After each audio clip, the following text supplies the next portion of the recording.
ஓம் சாந்தி. இன்றைய சாகார முரளியிலிருந்து முக்கிய கருத்துக்கள். இன்றைய முரளியின் தேதி 18/12/2024. சிவபாபா சொல்கிறாங்க, இனிமையான குழந்தைகளே, சர்வசக்திவான் தந்தையிடம் புத்தியோகம் இணைப்பதால் சக்தி கிடைக்கும். நினைவினால்தான் ஆத்மா என்ற பேட்டரி சார்ஜ் ஆகும். ஆத்மா தூய்மையானதாக சதோ பிரதானமாக ஆகிவிடுகின்றது.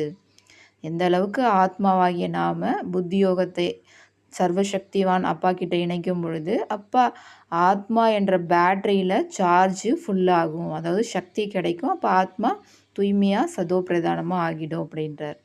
பாபா கேள்வி கேட்குறாங்க, சங்கம யுகத்தில் குழந்தைகளாகிய நீங்கள் செய்யும் எந்த ஒரு முயற்சியின் பலனாக தேவதை பதவி கிடைக்கிறது? பாபா பதில் சொல்கிறாங்க, சங்கம யுகத்தில் குளிர்ந்தவராக ஆவதற்கான முயற்சி செய்கிறீர்கள். குளிர்ந்தவர் அதாவது தூய்மையாக ஆவதால் நாம் தேவதையாக ஆகிவிடுகிறோம். குளிர்ந்தவராக ஆகாத வரையும் தேவதையும் ஆக முடியாது. சங்கமத்தில் குளிர்ந்த தேவிகளாக ஆகி அனைவர் மீதும் ஞானத்தின் குளிர்ந்த துளிகளை தெளித்து அனைவரையும் குளிர்விக்க வேண்டும். எல்லோருடைய வெப்பத்தையும் தணிக்க வேண்டும். சுயம் தாங்களும் குளிர்ந்தவர் ஆக வேண்டும். மேலும் அனைவரையும் ஆக்க வேண்டும். ஓம் சாந்தி.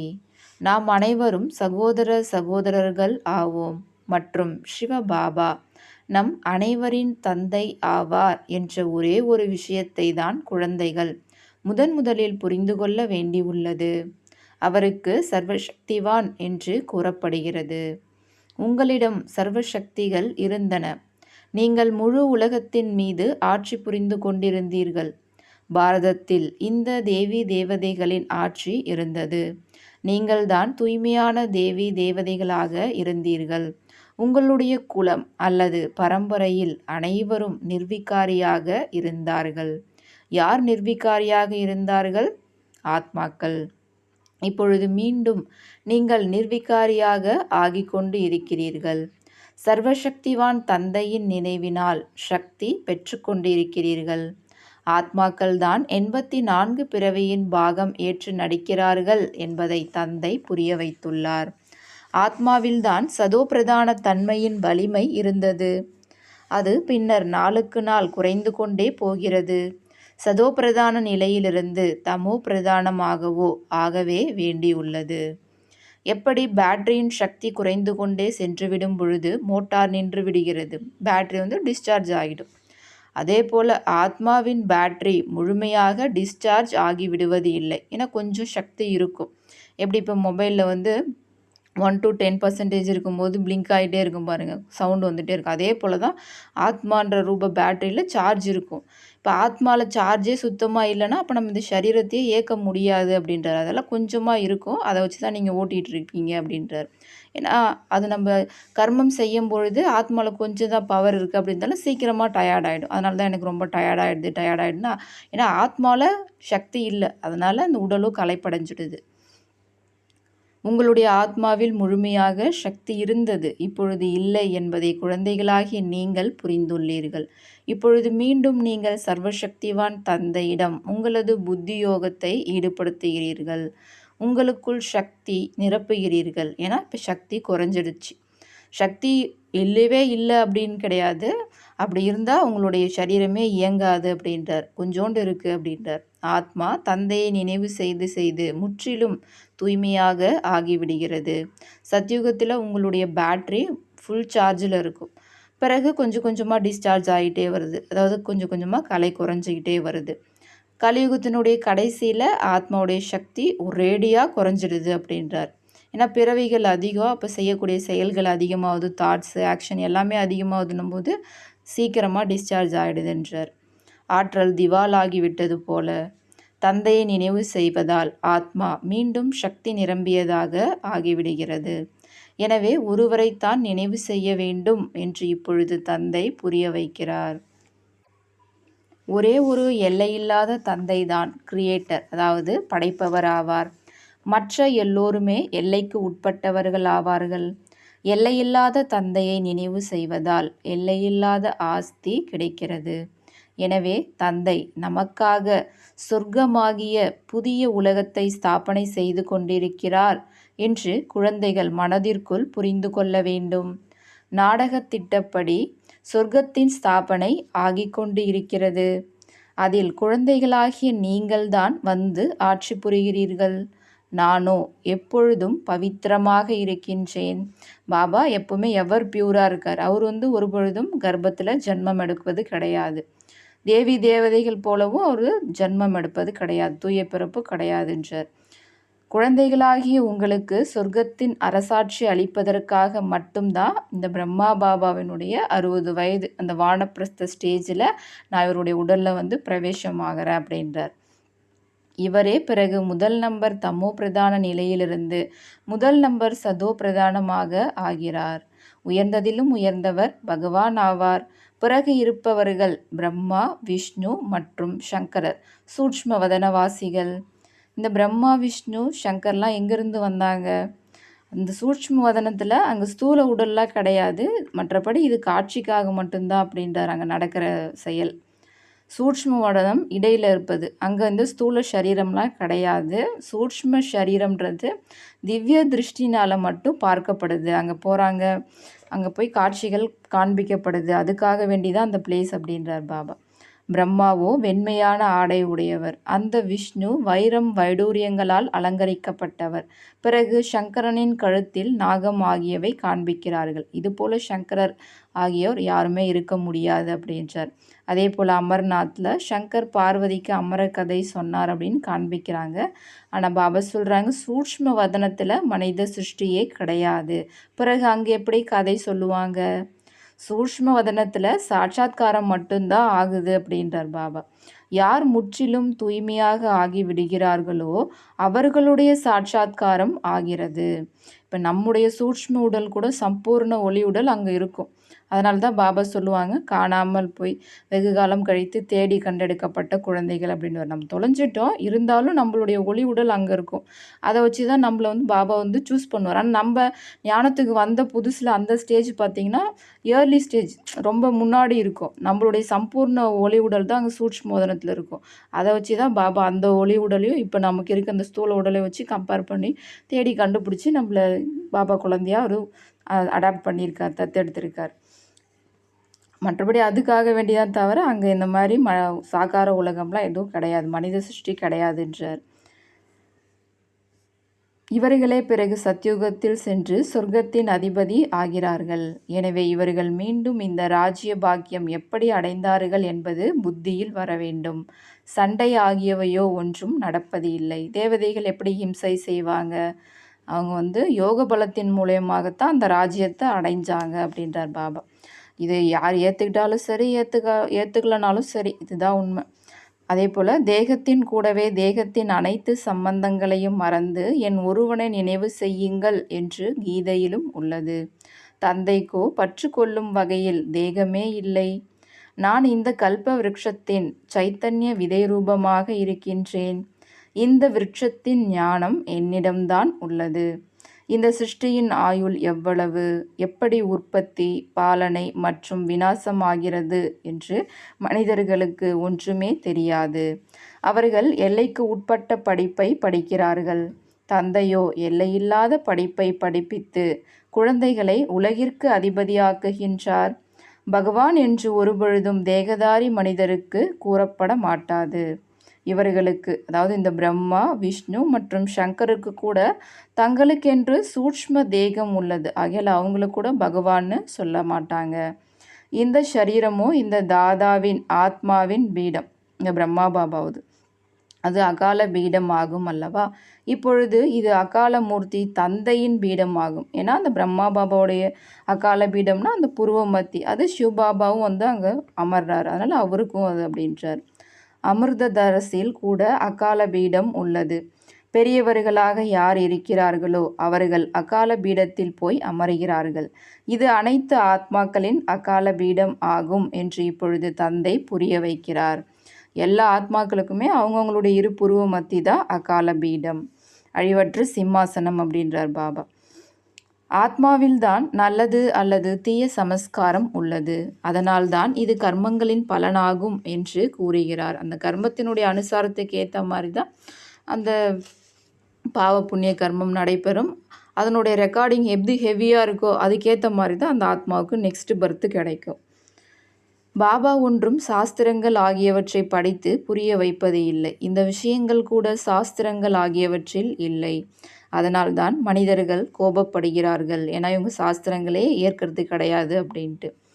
எப்படி தேனீக்களின் கூட்டம் செல்கிறது? தேனீக்களில் கூட ராணி தேனி இருக்கும். அதற்கு பின்னால் எல்லாம் செல்கிறது. தந்தையும் செல்வார். அவருக்கு பின்னால் அனைத்து ஆத்மாக்களும் செல்வார்கள். மூலவதனத்தில் கூட அனைத்து ஆத்மாக்களின் கூட்டம் போல் இருக்கும். இங்கு இருப்பது அனைத்து மனிதர்களின் கூட்டம். எனவே இந்த கூட்டம் கூட ஒரு நாள் ஓட வேண்டியுள்ளது. தந்தை வந்து அனைத்து ஆத்மாக்களையும் கூட்டிச் செல்கிறார். சிவனின் ஊர்வலம் என்று பாடப்பட்டுள்ளது. சிவன் முன்னாடி போவார், அவர் பின்னாடி நாம் எல்லாரும் போவோம். எப்படி அந்த ராணி தேனி எங்கே இருக்கோ அந்த ராணி தேனி இருக்கிற இடத்துல தான் எல்லா ஆண் தேனி வேலைக்கார தேனி இருக்கும். ஒரு கூட்டில் அதே போல் ஒரு ராணி தேனி மட்டும்தான் இருக்கும். அதே போல் பாபா எங்கே இருக்காரோ அவர் கடைசியாக நம்ம வீட்டுக்கு எப்படி போகிறாரோ அவர் பின்னாடி நாம் எல்லாம் போவோம் அப்படின்றார். தூய்மை ஆகாமல் ஆத்மா வீட்டிற்கு திரும்ப செல்ல முடியாது. தூய்மையாக ஆகிவிடும் பொழுது முதலில் சாந்தி தாமம் செல்வார்கள். பிறகு அங்கிருந்து மெல்ல மெல்ல வந்து கொண்டே இருக்கிறார்கள். விருத்தி ஆகிக்கொண்டே இருக்கிறது. ராஜதானி அமைய வேண்டியுள்ளது அல்லவா? எல்லோரும் ஒட்டுமொத்தமாக வருவது இல்லை. முதல்ல ஆதி சனாத்தன தேவி தேவதா தர்மம் மட்டும்தான் இருக்கும். அதை தந்தை தான் ஸ்தாபனை செய்கிறாரு. யார் தேவதையாக ஆக வேண்டி உள்ளதோ அவர்கள்தான் முதலில் பிராமணர் ஆகிறார்கள். பிரஜாபிதா பிரம்மாவோ இருக்கிறார் அல்லவா? பிரஜைகளில் கூட சகோதர சகோதரியாக ஆகிவிடுகிறார்கள். பிரம்மா குமார் குமாரிகளாக இங்கு அதிகமானோர் ஆகிறார்கள். அவசியம் நிச்சய புத்தி உடையவர்களாக இருப்பார்கள். அதனால்தான் இத்தனை அதிக மார்க்குகள் பெறுகிறார்கள். உங்களிலும் கூட யார் பக்குவமாக இருக்கிறார்களோ அவர்கள் அங்கு முதலில் வருவார்கள். அரைகுறையாக இருப்பவர்கள் பின்னால் தான் வருவார்கள். மூலவதனத்தில் அனைத்து ஆத்மாக்களும் இருக்கிறார்கள். பிறகு கீழே வரும் பொழுது கொஞ்சம் கொஞ்சமாக விருத்தியாகுதுன்றார்.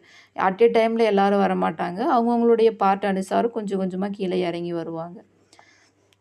இது 4 யுகங்களில் சுற்றி கொண்டே இருக்கிறது. ஏன்னா ஒரே யுகத்தில் எல்லா ஆத்மாக்களும் வர்றது கிடையாது. 4 யுகங்களையும் கொஞ்சம் கொஞ்சமாக கீழே இறங்கி வராங்க.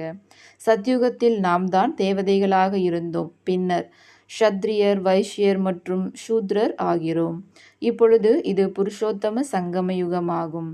தந்தை வரும்பொழுதுதான் இந்த யுகம் அமைகிறது. இந்த சங்கம யுகம். இந்த எல்லையில்லாத ஞானம், எல்லையில்லாத தந்தை இப்பொழுதுதான் கொடுக்கின்றார். சிவபாபாவிற்கு தன்னுடைய சரீரத்திற்கான எந்த ஒரு பெயரும் கிடையாது. அவர் செய்யக்கூடிய கர்த்தவியம், அந்த செயலினுடைய ஆதாரத்தில் தான் அவருக்கு சிவன் பேரே தவிர உடலுக்கான பேர் அவருக்கு கிடையாது. இந்த சரீரமும் இந்த தாதாவினுடையது ஆகும். பாபா சிறிது காலத்திற்காக இதை கடனாக எடுத்துள்ளார். நான் உங்களிடம் உரையாடுவதற்காக வாயோ வேண்டும் அல்லவா என்று தந்தை கூறுகிறார். வாய் இல்லை என்றால் தந்தை குழந்தைகளிடம் உரையாடவும் முடியாது. பின்னர் எல்லையில்லாத ஞானம் கூட இந்த வாயால் கூறுகிறேன். எனவே இதை கௌமுக், அதாவது பசுவாய் என்றும் கூறுகிறார். ஆனால் மலையிலேருந்து தான் தண்ணி வரும் இல்லைங்களா? மலையிலேருந்து அங்கே தண்ணி வெளியில் வரும். ஆனால் அதே என்ன பண்ணிட்டாங்க, கௌமுக்கை அமைச்சு அதுலேருந்து தண்ணி வருது, அதை தான் கங்கா ஜலம்னு கருதி குடிக்கிறாங்க. அதுக்கு எவ்வளோ மகத்துவம் கொடுக்குறாங்க பாருங்கள் அப்படின்றார் பாபா. அந்த உண்மையை சொல்லக்கூடியவர் தந்தை தான். ஆனால் அந்த பொய்யான மனிதர்கள் இந்த தந்தையினுடைய ஞானத்தையே பொய்ன்னு நினச்சிக்கிறாங்க அப்படின்றார் பாபா. சர்வசக்திவான், ஞானத்தினுடைய அத்தாரிட்டி, ஆல்மைட்டி எல்லாமே இவர் தான். இவர் சொல்கிறதே பொய்ன்னு நினச்சிக்கிறாங்க. பாரதத்தில் சத்யுகம் இருக்கும் பொழுது இதற்கு உண்மையான கண்டம் என்று கூறப்பட்டது. பிறகு பாரதம்தான் பழையதாக ஆகிவிடும் பொழுது ஒவ்வொரு விஷயமும் ஒவ்வொரு பொருளும் பொய்யானதாக ஆகிவிடுகிறது. எத்தனை வித்தியாசமாகிவிடுகிறது.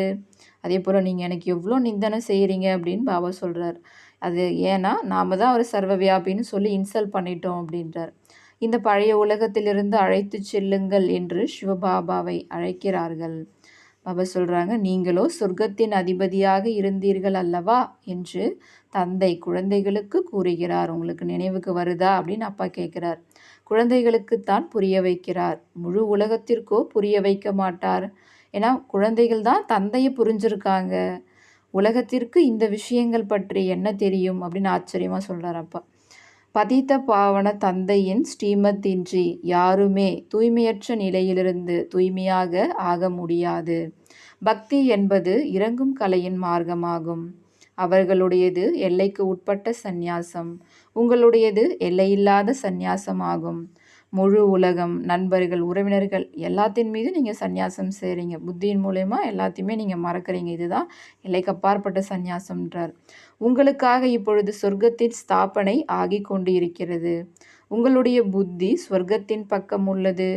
மனிதர்களோ நரகத்திலேயே தொங்கிக் கொண்டு இருக்கிறார்கள். குழந்தைகளாகிய நீங்கள் தந்தையின் நினைவில் தொங்கிக் கொண்டு இருக்கிறீர்கள். உங்களை குளிர்ந்த தேவிகளாக ஆக்குவதற்காக ஞான சிதை மீது அமர்த்தப்படுகின்றது.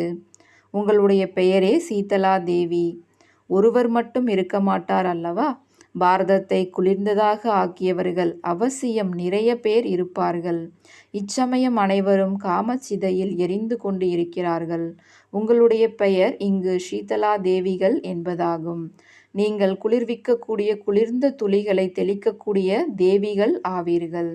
அவங்க தண்ணீர் துளிகள் தெளிக்கிறாங்க, நீங்கள் ஆத்மாக்கள் மீது ஞான துளிகளை தெளிக்கிறீங்க. ஆத்மா தூய்மையாகிடும் பொழுது குளிர்ந்ததாக ஆகுது அப்படின்றார். இப்பொழுது கலசம் குழந்தைகளாகிய உங்களுக்கு கிடைக்கிறது. கலசத்தினால் நீங்களும் குளிர்ந்தவராக ஆகி மேலும் நீங்கள் மற்றவர்களையும் ஆக்குகிறீர்கள். பாபா ஞானத்தை நமக்கு கொடுக்குறாரு, நாம் குளிர்ந்தவராகிறோம். அந்த ஞானத்தை பிறகு அதே போல் மற்றவர்களுக்கு கொடுத்து அவங்களையும் குளிர்ந்தவர்களாக ஆக்கணும் அப்படின்றார். இப்பொழுது குழந்தைகளாகிய உங்களுடைய புத்தி யோகம் பழைய வீட்டின் மீது செல்லக்கூடாது. தந்தையுடன் கூட புத்தி இணைந்து கொண்டு இருக்க வேண்டும். ஏனெனில் நீங்கள் அனைவரும் தந்தையுடன் கூட வீடு செல்ல வேண்டும். இனிமையான குழந்தைகளே, நான் உங்களை கூட்டி செல்வதற்காக வழிகாட்டியாகி வந்துள்ளேன் என்று தந்தை கூறுகிறார். இது சிவசக்தி பாண்டவ சேனையாகும். நீங்கள் சிவனிடமிருந்து சக்தி எடுப்பவர்கள் ஆவீர்கள். அவர் சர்வசக்திவான் ஆவார். மனிதர்கள்லாம் இறந்தவர்களை பரமாத்மா உயிர்ப்பிக்க முடியும்னு நினைக்கிறாங்க. ஆனால் அப்பா சொல்கிறாரு, செல்லமான குழந்தைகளே, இந்த நாடகத்தில் ஒவ்வொருவருக்கும் அழிவில்லாத பாகம் கிடச்சிருக்கு. நான் கூட கிரியேட்டர், டைரக்டர் மற்றும் பிரின்சிபல் ஆக்டர், அதாவது படைப்பவர், இயக்குனர் மற்றும் முக்கிய நடிகராக இருக்கேன். நாடகத்தினுடைய பாகத்தை நாம் கொஞ்சம் கூட மாற்ற முடியாது அப்படின்றார் பாபா. ஒவ்வொரு இலையும் கூட பரமாத்மாவுடைய கட்டளைப்படி அசைகிறது அப்படின்னு மனிதர்கள் நினைக்கிறாங்க. பாபா சொல்கிறாரு, நானே இந்த நாடகத்திற்கு அடிமைப்பட்டிருக்கேன், இந்த பந்தனத்தில் கட்டுப்பட்டுருக்கேன் அப்படின்னு அவர் சுயம் பரமாத்மாவே சொல்கிறார். ஏன்னா அவராலே இந்த நாடகத்தில் நடிக்காமல் நமக்கு ஞானத்தை சொல்லாமல் இந்த உலகத்தை தூய்மையாக்காமல் இருக்க முடியுமா? அவரே இங்கே ரோல் ப்ளே பண்ணுறேன் அப்படின்றார். அப்படியின்றி என்னுடைய கட்டளையினால் இலைகள் அசையும் என்பது அல்ல. சர்வவியாபியின் ஞானம் பாரதவாசிகளை முற்றிலும் ஏழையாக ஆக்கிவிட்டுள்ளது. தந்தையின் ஞானத்தினால் பாரதம் மீண்டும் தலையின் கிரீடம் ஆகிறது. நல்லது. இனிமையிலும் இனிமையான காணாமல் போய் வெகுகாலம் கழித்து கண்டெடுக்கப்பட்ட குழந்தைகளுக்கு தாய் தந்தை பாப் தாதாவின் அன்பு நினைவுகள் மற்றும் காலை வணக்கம். ஆன்மீக குழந்தைகளுக்கு ஆன்மீக தந்தையின் நமஸ்காரம். ஆன்மீக தந்தைக்கு ஆன்மீக குழந்தைகளின் நமஸ்காரம்.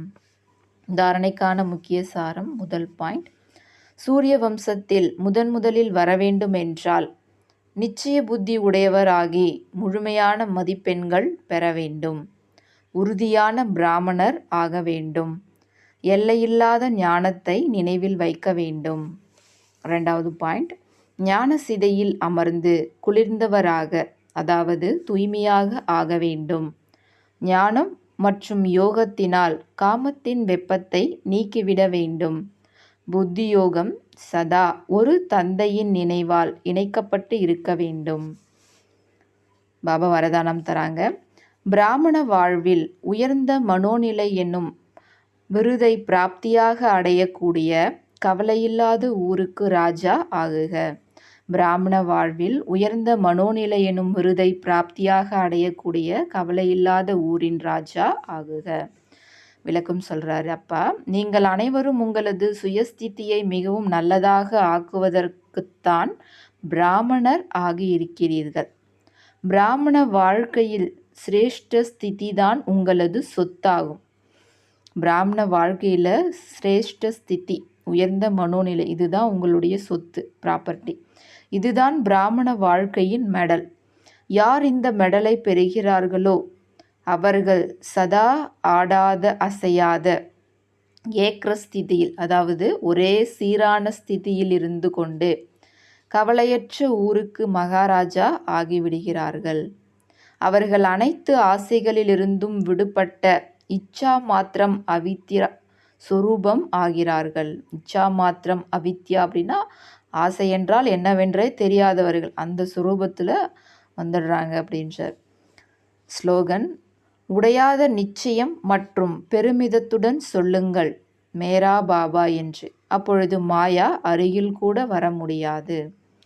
உடையாத நிச்சயம் மற்றும் பெருமிதத்தோடு சொல்லுங்க என்னுடைய அப்பா அப்படின்னு சொல்லும் பொழுது மாயா கொஞ்சம் கூட கிட்டண்ட வர முடியாதுன்றார்.